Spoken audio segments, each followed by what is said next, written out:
This is Hannibal back here from the Hannibal TV on YouTube. Royal Rumble Day, and surprise, surprise, Jannel Grant's lawyers have added apparently 34 pages to their initial complaint over Vince McMahon. Jannel Grant, who for whatever reason only has 30, only has three pictures of herself online.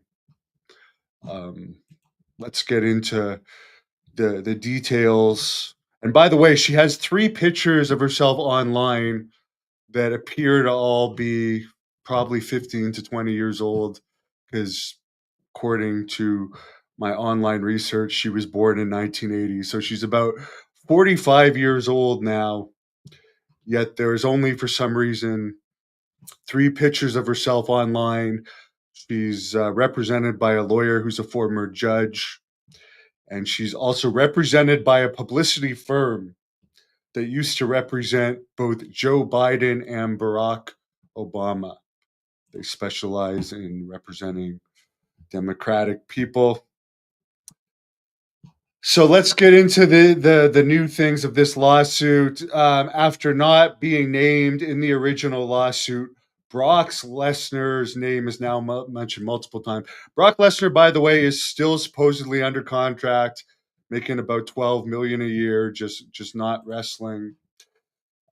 She's basically accusing that McMahon was trying to set up a sexual encounter between her and Lesnar as part of Lesnar's contract negotiations. He ultimately did re-sign a contract, apparently without having any sexual encounter with Grant. She also alleges that she was ordered to send a sexually explicit content of herself to Lesnar. The thing I'll say about Lesnar is he's a former UF champion. He's extremely rich. Extremely rich.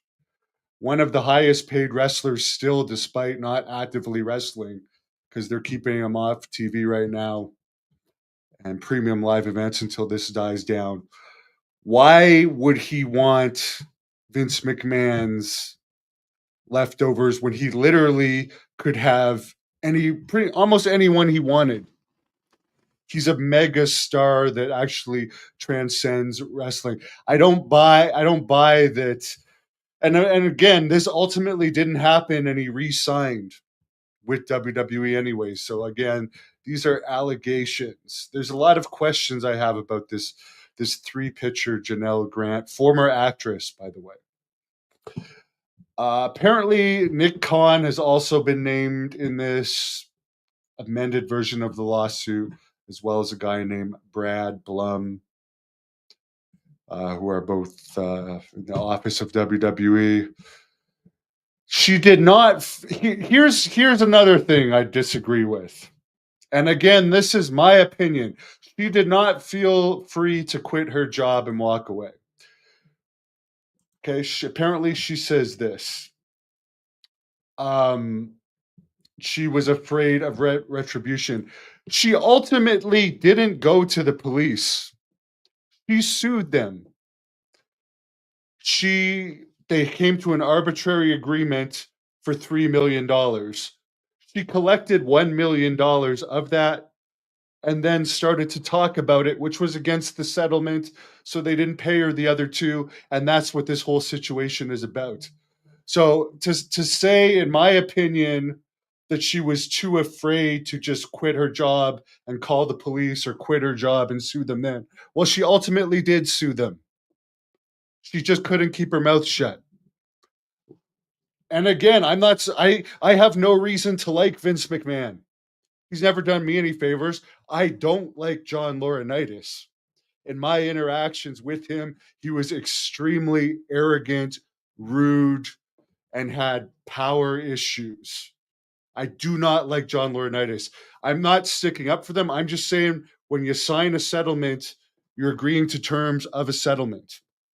She could have gone to the police. She could have not settled and taken it to court. She chose to settle it. I do not feel bad for her. She's made her bed and now she's lying in it. She's alleging that McMahon openly shared explicit content of her with others, um, in emails and text messages. She apparently, again, who knows if Michael Hayes, who was apparently back on the road with WWE, but was recently on a leave. Apparently, she created custom pornographic content for Michael Hayes and his crew. Again, go to the police, or or don't settle a situation and take it all the way. Because this whole situation right now is about you taking the million. See, everyone else seems to have just kept their mouth shut and taken their money after they made their agreements. You broke the terms of the agreement and then you didn't get the other 2 million because I don't see any issues of anyone else not getting paid. So, and you hired a publicity firm that represents presidents, for crying out loud. You're a former actress, and by the way, this woman lived in the same luxury building as Vince McMahon. With At the time, she was with a lawyer, a very and not a shabby lawyer at all. So there's a lot of things in this that really don't add up.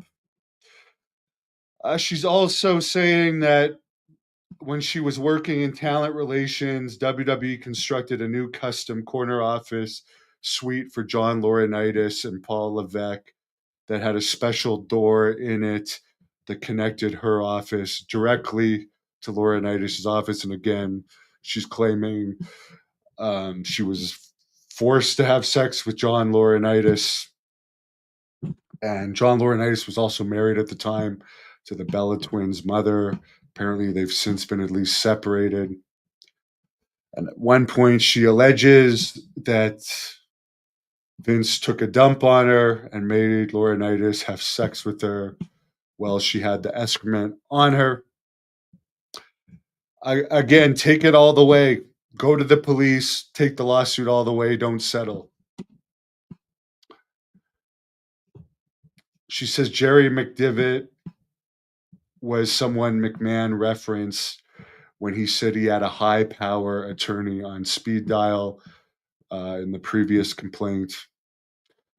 She's provided a transcript of a voice message of McMahon asking her to sign an NDA, which she did. She's trying to make it seem like she was pressured to sign an NDA. Again, she was living at the time, allegedly, with this top lawyer of a fiance. There's a lot of things that just don't add up here. She's also making other allegations about McMahon and nude photos that he possessed of her. McMahon's attorney, Jessica Rosenberg, called the amended lawsuit a publicity stunt.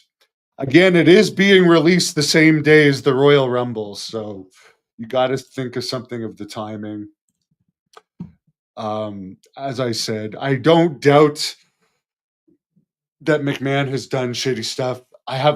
He's never done anything for me. He's never done anything for me. I've only had brief interactions with him. He never personally hired me. I had my own legal situation with the WWE at one point that was settled, and I didn't talk about it. And I'm still not talking about it because that's part of the agreement. Not talking about it. So, I mean, if you're going to you decide to settle a case and accept the terms of their settlement. If you want to break those terms, that's your own fault. And to me, you are out for publicity. And there's way too many things that don't add up. Again, 3 pictures of you on the internet. Like, seriously, 3 pictures of you at 45 years old on the internet. My dad is not an internet person. He's in his late 70s. He's got more than 3 pictures of himself on the internet. To me, that's red flags. Claiming to be broke. And by the way, her parents supposedly died years before she was supposedly considered destitute. But again, it's all going to come out. I hope it all. Again, it's probably going to go back to arbitration because that were the terms that she initially signed for. But I would love for this to go into a public court and be settled in front of everyone, and then she'd actually have to appear on camera. This mystery woman would actually have to appear on camera. The most I had with Vince was I was talking to Chris Benoit backstage, and he shook my hand, introduced himself, and said, "I got to talk to Chris Benoit." That was it. So again, I have no. He never hired me, and when I was hired, there was some shady stuff that went on, and I ended up suing them. So I have no reason to stick up for WWE. I'm just calling this as I see it, and I'm getting sick of hearing about it, to be honest with you. Anyways, have a great night, everyone.